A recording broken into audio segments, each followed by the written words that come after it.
Hello friends, welcome to Rail Career. आज की इस वीडियो में मैं आपको आरआरबी एनटीपीसी भर्ती से संबंधित कुछ फैक्ट्स बताने वाला हूं। अगर आप आरआरबी एनटीपीसी 2024 के लिए फॉर्म भरना चाहते हैं तो फॉर्म भरने से पहले आपको कुछ चीज़ों का ध्यान देना पड़ेगा। उन सब चीज़ों के बारे में आज की इस वीडियो पर मैं डिस्कशन करने वाला हूँ। तो चलिए, अगर आप इस वीडियो पर नए हैं, चैनल पर नए हैं तो चैनल को सब्सक्राइब कर लीजिए। चलिए वीडियो को स्टार्ट करते हैं।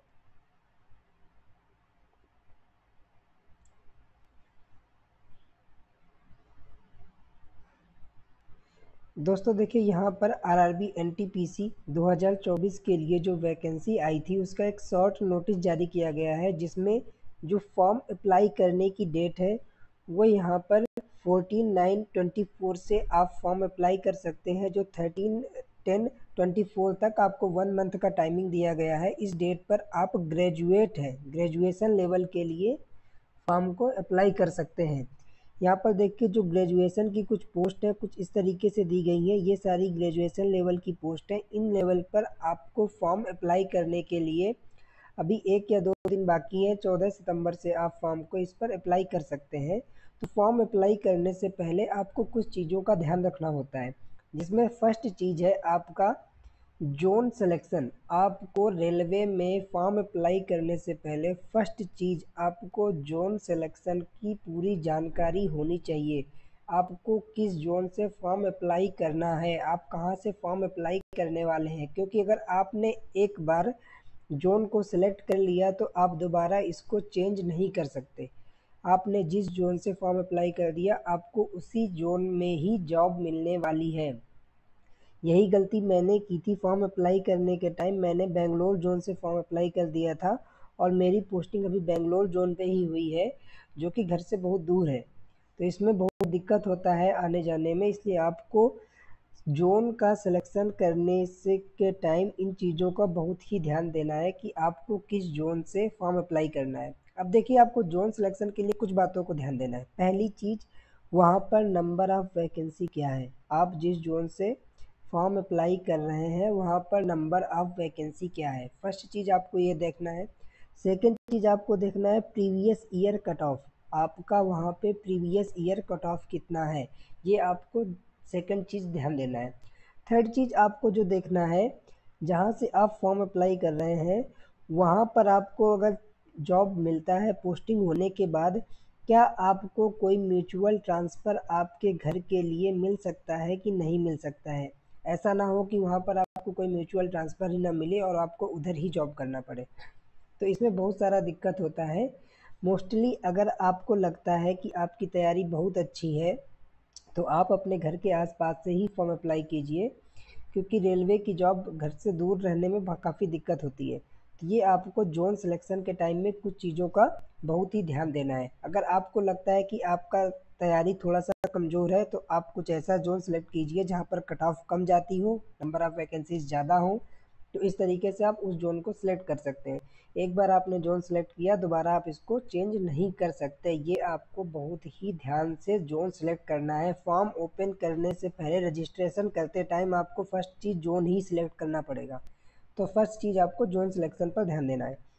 सेकंड यहाँ पर जो आता है वो पोस्ट प्रेफरेंस की बात आती है कि आपने जोन तो सिलेक्ट कर लिया, जोन सेलेक्ट करने के बाद आपको किस पोस्ट को पहले प्रेफरेंस देना है। अब देखिए, ये अपनी अपनी पसंद है कि कौन किस पोस्ट के लिए जॉब करना चाहता है या किस पोस्ट में कैसी सुविधाएं हैं, क्या आपको उसमें वर्क करना पड़ता है। इसके अकॉर्डिंग आप अपना पोस्ट प्रेफरेंस दे सकते हैं। बट अगर मैं आपको सजेस्ट करूं तो इस बार जो वैकेंसी आई है उसमें चीफ कमर्शियल कम टिकट सुपरवाइजर सबसे अच्छी पोस्ट है, जो कि लेवल 6 4200 ग्रेड पे की एक पोस्ट है। ये सबसे अच्छी पोस्ट है, इसमें नंबर ऑफ वैकेंसी भी अच्छी है।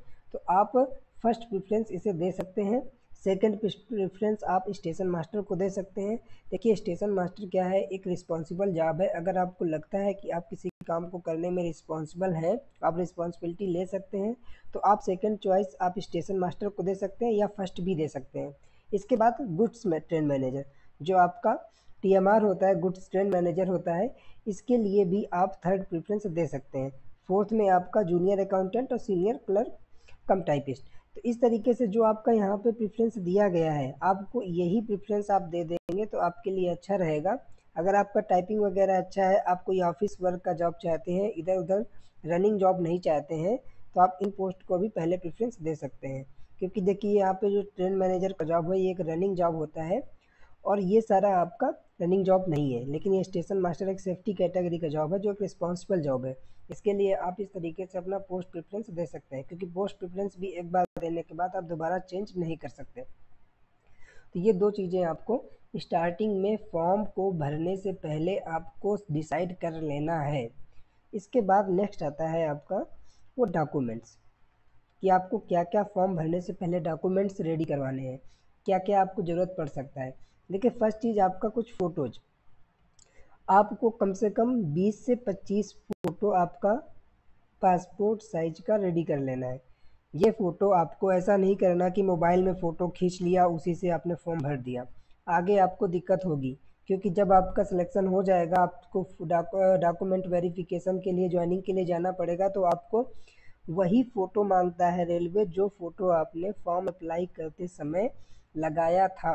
अगर आपने मोबाइल में सॉफ्ट कॉपी रख लिया, वो डिलीट हो गया, कुछ भी हो गया, तो आपको दिक्कत होगा। फिर आपको एडमिट कार्ड से निकलवाना पड़ेगा। बाई चांस आपका एडमिट कार्ड भी खो गया तो आप कहीं से फ़ोटो नहीं निकाल पाएंगे। तो इस तरीके से आपको स्टार्टिंग में ही 15 से 20 से 25 फ़ोटो आपको पासपोर्ट साइज़ का एक नॉर्मल बैकग्राउंड में, प्लेन ब्लू बैकग्राउंड रेलवे ले लेता है। या अभी नोटिस आएगा, नोटिस में आप देख लीजिएगा कौन सा बैकग्राउंड में मांग रहा है, उसी बैकग्राउंड में आपको 20 से 25 फ़ोटो पासपोर्ट साइज़ की बनवा लेनी है। इसके बाद नेक्स्ट चीज़ आता है आपका यहाँ पर, वो होता है सिग्नेचर। आपका सिग्नेचर देखिए क्या करना है, आपको एक जैसा सिग्नेचर ही हमेशा करना होता है। आपको ने फॉर्म भरते टाइम जैसा साइन किया है फॉर्म में, वैसा ही सिग्नेचर आपको एग्ज़ाम के टाइम में, डीवी के टाइम में, मेडिकल के टाइम में, हर जगह सेम सिग्नेचर ही करना है। सिग्नेचर में कोई भी चेंज नहीं करना। तो अगर आपको लगता है आप 2-3 तरीके के साइन करते हैं, तो आपने जो साइन किया है उस साइन को कहीं पर लिख कर रख लीजिएगा कि आपको यही साइन हर जगह करना है। ये आपको ध्यान रखना है। थर्ड चीज़ यहाँ पर जो आती है वो ईबीसी सर्टिफिकेट। इसको आपको बहुत ध्यान देना है, क्योंकि आपका फाइनल सिलेक्शन होने के बाद ये एक सर्टिफिकेट आपकी जॉब छीन सकता है। ईबीसी सर्टिफिकेट क्या होता है? इकोनॉमिकली बैकवर्ड क्लास सर्टिफिकेट एक होता है। जो भी हमारे यहाँ पे ओबीसी के स्टूडेंट हैं, उनको ये बहुत ही ध्यान देना है कि फॉर्म भरते टाइम आपको दो ऑप्शन दिए जाएंगे। एक आपका 250 रुपया फ़ीस काटने का ऑप्शन आएगा, और सेकंड यहाँ पर आपका 500 फ़ीस कट करने के लिए ऑप्शन आएगा। आपके पास दो ऑप्शन आएंगे, 250 रुपये और 500 रुपये फ़ीस कट करने के दो ऑप्शन आएंगे, जिसमें अगर आपने ईबीसी सेलेक्ट कर लिया तो आपका फ़ीस 250 रुपये लगेगा। और अगर आपने ईबीसी सिलेक्ट नहीं किया, नॉर्मल ओबीसी से ही फॉर्म भरा, तो आपको 500 रुपये फ़ीस पे करना पड़ेगा। तो यहाँ पर आपको ईबीसी सेलेक्ट नहीं करना, आप कर सकते हैं, लेकिन उसके लिए आपको डीवी के टाइम में एक सर्टिफिकेट देना पड़ेगा। आप अपने 250 रुपये बचाने के चक्कर में आपने एक सर्टिफिकेट एक्स्ट्रा देना पड़ेगा। अब ये सर्टिफिकेट बहुत दिक्कत करता है, क्योंकि ये आपका इनकम से संबंधित एक सर्टिफिकेट है। अगर आपकी फैमिली इनकम 50,000 से कम है, अगर आपकी फैमिली इनकम 50,000 से कम है, तो आपको एक इकोनॉमिकली बैकवर्ड क्लास का सर्टिफिकेट आपका तहसील इशू कर देता है। आप किसी भी तहसीलदार से ये सर्टिफिकेट जाके बनवा सकते हैं, आपका फैमिली इनकम दिखा के आपको आसानी से सर्टिफिकेट मिल जाता है। लेकिन दिक्कत कहाँ आती है? दिक्कत ये आती है कि आज आपने फॉर्म भर दिया, आपका डीवी हो रहा है 2 साल बाद। अब 2 साल बाद तक आपका जो फैमिली इनकम है वो 50,000 से ऊपर चला गया। जो जहाँ का लेखपाल है वो आपको इनकम सर्टिफिकेट 50,000 से ऊपर बना के दे रहा है, तो आप इस सर्टिफिकेट को नहीं बनवा पाएंगे। फिर आपको बहुत सारी दिक्कत झेलनी पड़ती है, तहसीलदार से मिलना पड़ता है, लेखपाल से मिलना पड़ता है, बहुत सारा सोर्स वोर्स जो भी आप कर सकते हैं करना पड़ता है, तब जाके आपका ये सर्टिफिकेट बन जाए या ना ही बने। ना बनेगा तो आपको रेलवे बहुत दिक्कत करता है। इसलिए आपको 250 रुपये बचाने के चक्कर में आपको इस ऑप्शन को सिलेक्ट नहीं करना। आप 500 दे दीजिए, बाद में 400 तो आपका रिटर्न हो ही जाता है। इसलिए आपको अभी 250 बचाने के चक्कर में एक सर्टिफिकेट अपना नहीं बढ़ाना। अगर आप बढ़ाएंगे तो आपको सर्टिफिकेट देना पड़ेगा, इसलिए इस चीज़ को बहुत ध्यान रखना है। मैंने इस समस्या को फेस किया था। नेक्स्ट देखिए, नेक्स्ट आपका आता है कास्ट सर्टिफिकेट। देखिए रेलवे का जो जॉब है वो एक सेंट्रल का जॉब है, तो सेंट्रल के जॉब के लिए आपका सेंट्रल का कास्ट सर्टिफिकेट मांगता है। तो आपको क्या करना है, एक सेंट्रल का कास्ट सर्टिफिकेट बनवा लेना है किसी भी कैफ़े में जाके। आप ऑनलाइन करेंगे तो आपका सेंट्रल का कास्ट का सर्टिफिकेट बन जाएगा। इसके बाद क्या करना है, इस सर्टिफिकेट को आपको अपने पास रखे रहना है। जब आपका डीवी और मेडिकल के टाइम होगा तो रेलवे अपना एक फॉर्मेट जारी करता है। रेलवे सभी क्लास के लिए अपना अपना एक फॉर्मेट जारी करता है। ईडब्ल्यूएस के लिए उसका फॉर्मेट आता है, ओबीसी के लिए फॉर्मेट आता है, एसटी और एसटी के लिए भी उसका फॉर्मेट आता है। तो उसी फॉर्मेट को आपको तहसीलदार से बनवा के ले जाना होता है। तो तहसीलदार क्या करता है, जब आप ये सेंट्रल का सर्टिफिकेट उसे दिखाते हैं तब वो आपको जो रेलवे फॉर्मेट सर्टिफिकेट है उसमें सील मोहर लगा के देता है। इस तरीके से आप इस सर्टिफिकेट को बनवा लीजिए तो आपको बाद में आसानी रहेगा। ये सारे डॉक्यूमेंट्स आपको रेडी कर लेने हैं फॉर्म भरने से पहले, और आपको पोस्ट प्रेफरेंस और जोन को अच्छे से डिसाइड कर लेना है कहाँ से फॉर्म भरना है, कैसे भरना है, क्योंकि इसको आप बार बार चेंज नहीं कर सकते।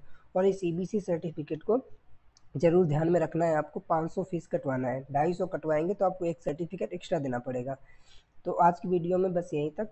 Okay, thank you. चैनल पर नए हो तो सब्सक्राइब कर लीजिए।